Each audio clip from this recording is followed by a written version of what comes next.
लिखा हुआ है। सरकार की तरफ से ये निर्देश ये भी है कि सभी जनप्रतिनिधियों के साथ इस चीज को शेयर किया जाए और उनके साथ ये बातचीत किया जाए कि लोक शिकायत निवारण गवर्नमेंट ने जो एक फोरम और एक जगह खोला है, इस जगह पे किसी भी तरह की शिकायत, आपके समाज में किसी भी तरह की शिकायत है, कोई पदाधिकारी काम नहीं कर रहा है, चाहे वो प्रखंड विकास पदाधिकारी हो या अंचल अधिकारी हो या कोई कर्मचारी हो, या आपके विद्यालय में जो छात्रवृत्ति बढ़ती है, या आपके विद्यालय में मध्याह्न भोजन जो बनता है, या आपको जो पोशाक की राशि दी जाती है, या किसी भी तरह की, यहाँ तक के जमीनी विवाद भी अगर आपके घर में है, या किसी को राशन नहीं मिल रहा है, किसी को राशन कार्ड नहीं बना है, किसी को पेंशन नहीं मिल रहा है, इन सब चीजों के लिए गवर्नमेंट ने लोक शिकायत निवारण कार्यालय हर एक अनुमंडल में खोल दिया है।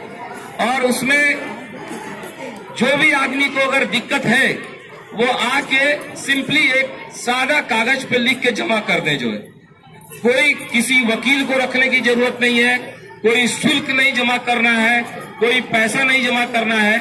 और आप देखेंगे और आप लोगों ने एहसास भी किया होगा कि जैसे ही लोक शिकायत निवारण में कोई भी चीज आप डालते हैं, आपका काम जो है इजी वे में हो जाता है।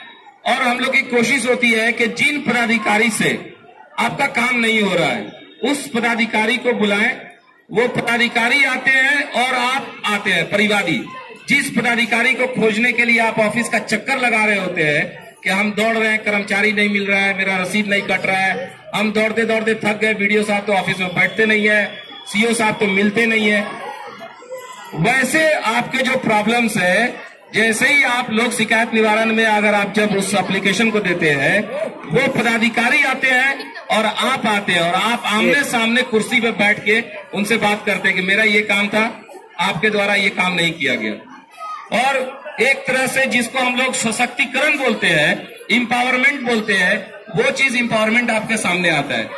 हम एक दो छोटा छोटा एग्जाम्पल आपको देते हैं।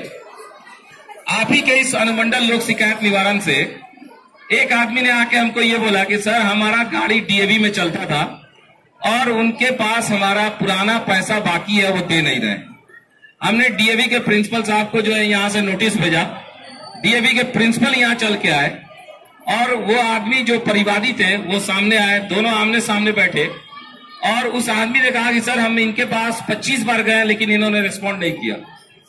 एक डेट में प्रिंसिपल ने कहा सर, हम अगले डेट में इनका जो भी बकाया है हम जमा कर देंगे। और उस आदमी का बकाया अगले डेट में उन्होंने जो भी पैसा था उसको दे दिया। सोच के देखिए कि जिन पदाधिकारी के पास हम दौड़ते दौड़ते थक जाते हैं, वो पदाधिकारी जो है। एक और दूसरा एग्जाम्पल आपको देंगे। यहीं पर इसी गोगरी में रहने वाले एक आदमी थे, उसका नाम है मंटू यादव। वो बेचारा हमारे अनुमंडल में जब आया तो उसको बिजली बिल से प्रॉब्लम था। उसने बताया कि मेरा बिजली बिल 65,000 रुपये सर आ गया है और मुझे लगता है कि मेरा बिजली बिल 35,000 रुपया होना चाहिए। तो जब उसने ये कहा कि सर, मेरा बिजली बिल 35,000 होना चाहिए और मेरा बिजली बिल 65,000 आ गया है, हमने लोक प्राधिकार जो बिजली विभाग के जो है विद्युत अभियंता है उनको बुलाया। असिस्टेंट इंजीनियर आए, सामने बैठे, उसके परिवार को पहले डेट में उन्होंने सुना।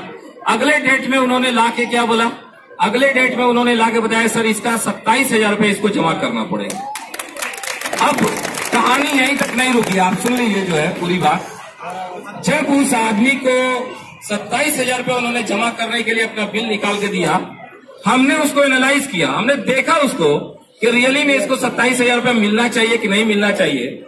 बिजली विभाग की एक मनमानी सामने आई, क्योंकि हम उस बिजली के जो आपको बिल दिया गया था उसको समझ सकते थे। उसमें हमने देखा कि इस आदमी का कंजम्पशन हर महीने 600 यूनिट है और इसको बिजली विभाग जो है 1200, 1100, 1000 यूनिट बिल बना के दे रहा है। उसको एनालाइज करके मैंने उन्हें फिर दोबारा क्वेश्चन किया कि भाई, आपका जो यूनिट आप यूज इसमें दे रहे हैं, ये इसका कंजम्पशन से ज्यादा है। और उस आदमी को मैंने बोला कि आप पिछले 1 साल के पूरे बिल को लेकर आइए। पूरे बिल को लेकर आया। फिर से मैंने एक उस पर डिटेल बना के उनसे अभियंता को बोला कि आप दोबारा चेक कीजिए। आप यकीन जानिए, उस आदमी को वापस 4400 रुपये मिले। 65,000 से 27,000 का आया और 4400 रुपये उसको वापस मिले। मतलब ये चीजें हैं और एक वो आदमी, मेरी पूरी गारंटी है कि वो अपने पूरी जिंदगी भर दौड़ता, बिजली विभाग उसको जो है ना मतलब रिलीफ नहीं देता। तो कई जगह ऐसे हुए हैं, ऐसे सैकड़ों एग्जाम्पल है कि मैं आपको यहाँ पे रख सकता हूँ। पिछले 6 महीने में 1200-1300 के प्रॉब्लम्स हमने सॉल्व किए जो है। तो और अब कह भी देता हूँ, नगर पंचायत से भी एक प्रॉब्लम था जो है, एक आदमी का होल्डिंग टैक्स आया था ज्यादा खाया जो है, उसने जो है आके बताया सर मेरा होल्डिंग टैक्स ज्यादा है। मैंने उसको एनालाइज करके और जो आपके टैक्स दरोगा है उनको बुलाया और बोला कि भाई आप हमें नियम समझाओ कि आप किस नियम से इनका पैसा लिए हो या आप जो बिल भेजे हो जो। उन्होंने दिखाया सर देखिए इनको हम पिछले 2010 से इनका पैसा या 8 से बाकी है, तो मैंने पूरे बिल को जोड़ दिया और इस पे 10 साल का इंटरेस्ट ले लिया, ब्याज ले लिया। मैंने बोला यार एक बात बताओ, जो पिछले साल का बकाया है उसका तो ब्याज 1 ही साल का होगा, जो उसके पिछले साल का बकाया है उसका ब्याज 2 साल का होगा। आप तो पूरे पिछले 10 साल का जोड़ दिए और 10 साल का ब्याज ले लिए, जो आज का बकाया है उसका भी 10 साल का ब्याज लिए। और जब ये चीज मैंने समझाया मैथमेटिकली वो समझे और उस आदमी का 1,20,000 रुपए से घट के 28,000 रुपए जमा करना पड़ा। 10 साल का ब्याज लीजिएगा ना किसी से, आज का बकाया 10 साल का ब्याज ले रहे हैं। विद्यालय के भी ऐसे प्रॉब्लम है। एक विद्यालय से एक शिक्षिका आई और बोली सर हम अपने स्कूल में चापाकल गड़वा रहे हैं, बगल वाला आदमी जो है आके बोलता है कि नहीं ये चापाकल गाड़ने नहीं देंगे। हमने कर्मचारी को भेजा कि भाई कर्मचारी महोदय जाके देखिए रियली में क्या है, स्कूल की जमीन है कि नहीं है। उसने आके रिपोर्ट दिया कि ये स्कूल की जमीन है और ये बगल वाला आदमी रियली में इसको डिस्टर्ब कर रहा है।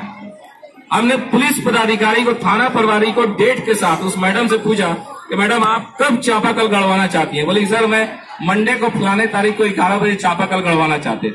हमने थाना प्रभारी को बोला कि आप वहां पे खुद उपस्थित रहिएगा और अगर वो आदमी अगर डिस्टर्ब करता है तो उसको आईपीसी की धारा 353 में उसको जेल भेजिएगा, सरकारी कार्य में बाधा।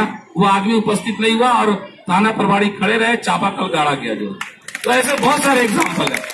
सिर्फ हम यही कहना चाह रहे हैं कि जागरूकता जरूरी है। मैंने इस फोरम को इस जगह पे देखा कि पब्लिक है तो मैंने चाहा कि इसको भी शेयर किया जाए। आप भी अपने समाज में देखें, अगर कोई भी आदमी ऐसा हो, दुखी हो, रियली में उसको दिल से दुखी हो और सरकारी डिपार्टमेंट में दौड़ते दौड़ते थक गया हो और उसका काम नहीं हो रहा हो, आप भेजिए अनुमंडल में। उसको ना किसी वकील को फी देना है, निःशुल्क, और उसके लिए हम लोग एज ए वकील की तरह लड़ते हैं।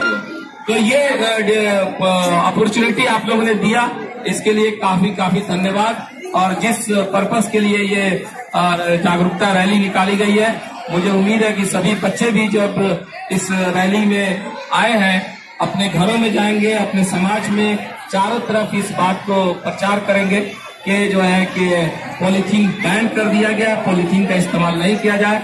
और आप अपने घरों में भी अगर आपके पिताजी, आपकी माँ या कोई भी आदमी है जिसको सरकारी डिपार्टमेंट से कोई दिक्कत है तो उसको बोले कि आप लोक शिकायत में अनुमंडल में जाइए, आपका काम होगा, जरूर होगा। Thank you. धन्यवाद सर।